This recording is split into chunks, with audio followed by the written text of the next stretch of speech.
one thing I wanted to ask you, and I've been thinking through this a bit lately, is the claim skeptics make extraordinary claims require extraordinary evidence. Mhm. And I wanted to share with you my thoughts and then get Okay. your take on it. Yeah. So my take is there's two things they could mean by that. One is it's extraordinary because it's supernatural, in which case the claim is really supernatural claims require supernatural evidence.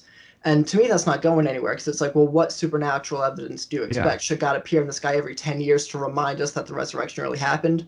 Yeah. So, to be generous, the more reasonable claim for them to be making would be because so much rides on this claim. It's extraordinary because of the eternal implications of it.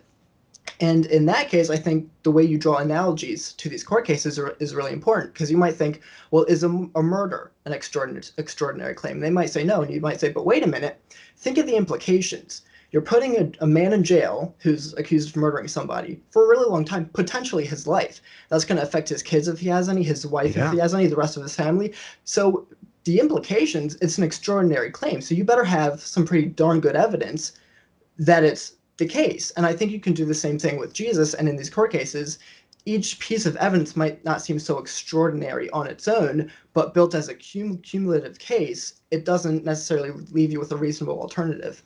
Yeah, I think you're right in trying to get the definition of what they mean by extraordinary.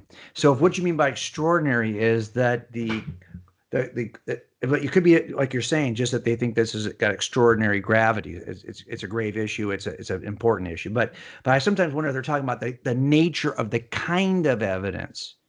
So you're right if you're saying, well, okay, so because this is an extraordinary claim, I would need what qualifies as extraordinary? You mean the evidence has to be otherworldly? Okay, could we even define that? How would we even know? That means you were just excluding any possibility of proving it because we don't have access to otherworldly things. We're trying to prove the existence of an otherworldly thing. So I think that doesn't really go anywhere.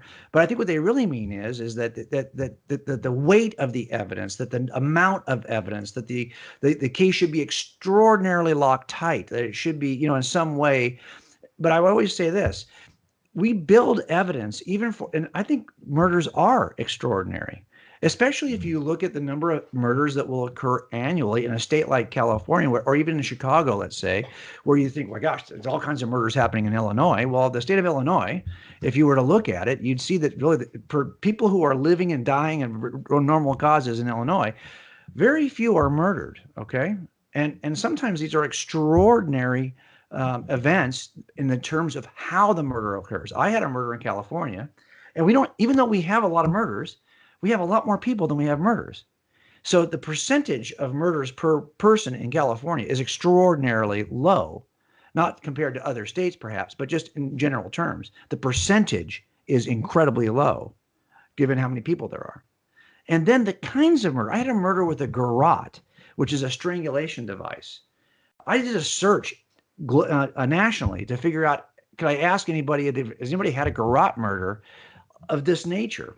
My gosh, this was like in the 1% of the 1% of murders. I mean, it was like ridiculously low.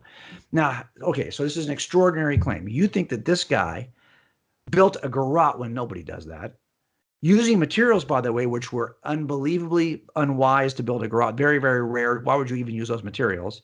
And committed a murder of this nature, which is extraordinarily rare. Okay, this is an unusual case. But it turns out that I build that case in front of a jury the same way I build any case. The same forms of evidence, the same kinds of interviews, the same kinds of observations about behavior. Everything's exactly the same as you would build it if you were doing a residential burglary. It's the same forms and types of evidence built in the same way, even though this crime, compared to residential burglary, is incredibly rare. It's extraordinary.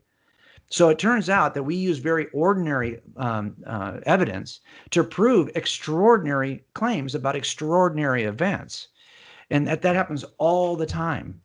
And I think that for the most part, if you look at it this way, if you want me to believe that the universe we live in came into existence from nothing, that all space, time, and matter came into existence from nothing without a cause, it just came into existence from nothing. And there's lots of atheists who would say that's the case. And that in addition to that, the fine tuning we see is just a coincidence. And they might argue there's a number of multiverses, and we are just one of those multiverses. Okay, where's the evidence for that? In other words, it's not as though the Christian is the only one making extraordinary claims. And then we say, well, what kind of evidence would you use to demonstrate the existence of a multiverse? To demonstrate that this kind of universe could come into existence from nothing, that it could actually initiate life from non-life and actually account for the information we see in DNA, would actually account for the appearance of design that even Richard Dawkins says is in biology, that could somehow materially present a series of events that could result in the immaterial mind, which is free to make free agent choices. Look, what I'm saying is, those are extraordinary claims of what space, time, and matter can do without any agency. Okay, and they're going to say, well, yes, we can make those claims, though, using all the scientific processes we use to prove that this, that this set of glasses is falling into my hands. Really? Okay.